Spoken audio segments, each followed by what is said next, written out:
En nuestra recorrida por el INTA Serra Azul, la experimental del INTA que está en la zona centro-sur de la provincia de Misiones, referente sobre todo para los cultivos madre de la provincia o de la región, mejor dicho, pero también de otras actividades, vamos a hablar con el ingeniero agrónomo Sebastián Bárbaro, el cual es especialista en suelo, sigue siendo ingeniero agrónomo, o sea, y el suelo es una parte de la agronomía, pero evidentemente en eventos de sequía trae características particulares a la provincia de Misiones cuando tenemos quizás un 25 a un 30% menos de precipitaciones que años normales. Sebastián, bueno, empezó a llover, no se solucionan los problemas con esta lluvia, pero nos ha traído una enseñanza bastante interesante con respecto a lo que es el suelo y los cultivos en la provincia.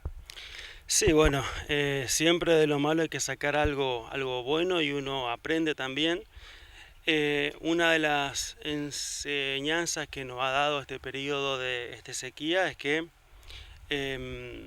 hay, en el caso de las plantaciones de yerba mate y té, no es lo mismo plantar en suelos rojos que en suelos con tosca, toscosos, donde la profundidad del suelo es distinta, donde la capacidad de captación de agua y de reservorio de agua de los suelos es distinta, y por ese motivo siempre se ha optado por plantar yerba mate o té en suelos profundos, como los rojos.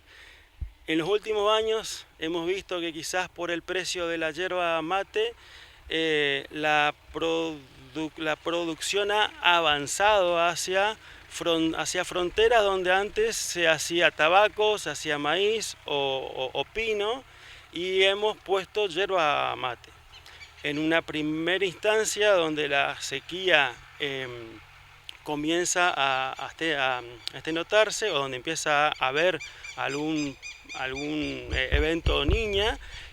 Sin duda alguna, estos suelos son los primeros que van a sufrir la falta de agua. Estas plantas son las primeras que van a sufrir la falta de agua por algo normal, que es una menor capacidad de almacenamiento de agua, porque son suelos más cortos, ¿sí?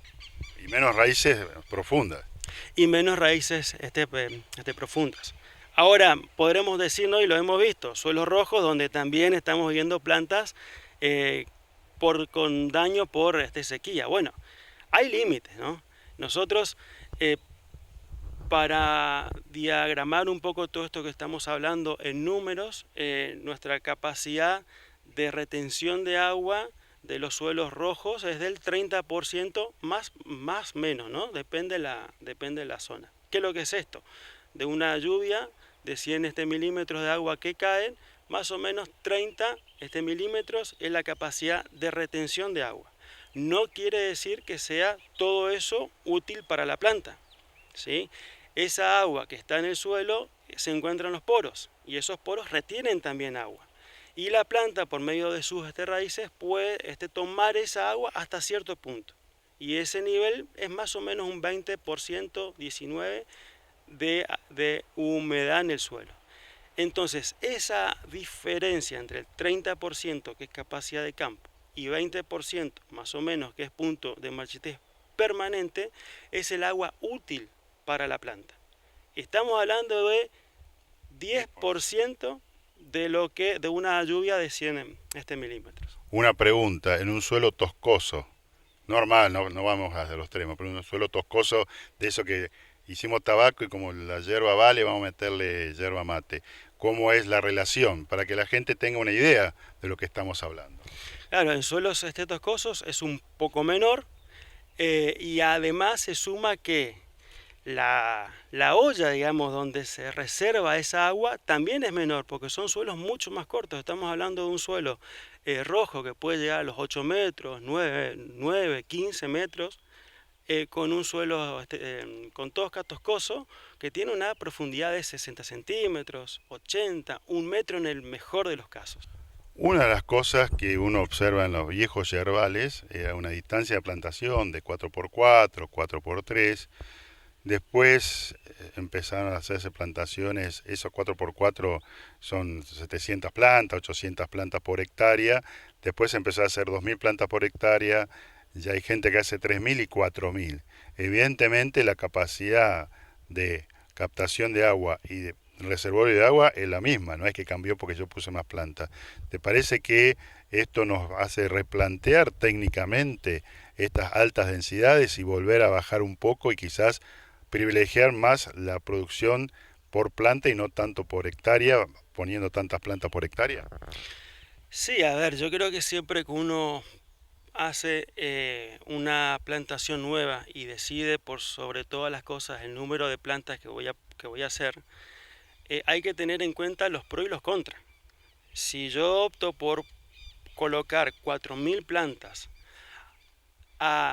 distinto a a las 1600 plantas de 3x2 o 2200 plantas que se hacen en 3x1 y medio, y opto por colocar el doble porque el vecino lo hizo, tengo que tener en cuenta la tecnología que demanda esa mayor densidad de plantación. Es decir, la cantidad de agua que cae es la misma. Esta hectárea yo voy a tener la misma cantidad de agua para 2000 plantas que para 4000 plantas. ¿Sí? Por supuesto que el día que haya una seca, el reservorio, la cantidad de agua para las 2000 plantas va a ser mejor a que si yo tengo 4000 plantas. Por tanto, tengo que tener la capacidad de riego suplementario, no reemplaza el riego a una lluvia, suplementario para poder hacer que estas 4000 plantas no se me mueran. Vamos a ver el suelo. La fertilidad de ese suelo, en vez de darle a 2000 plantas, las tengo que dar a 4000 plantas.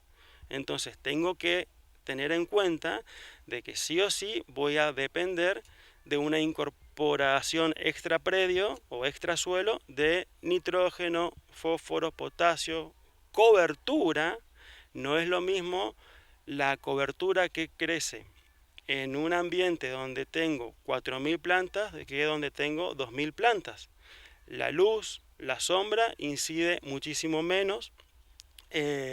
La luz ingresa Suelo, sí, claro. muchísimo menos, por ende voy a tener un suelo con menor cobertura que en un suelo con 2000 plantas. Y todo esto yo tengo que tener en cuenta, no digo qué está bien y qué está mal. Digo que tenemos que tener en cuenta a qué nos enfrentamos cuando cambiamos un marco de plantación o una cantidad de plantas, ¿no?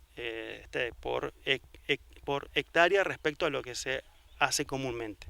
Bueno, muchísimas gracias, Sebastián, y realmente la recomendación a los productores es que busquen información, busquen asesoramiento, porque realmente hacen inversiones muy grandes y en un par de años pueden perder todo. Un ejemplo, la cantidad de gente que ha hecho plantaciones nuevas de yerba y por segundo año consecutivo o tercer año tiene que volver a replantar.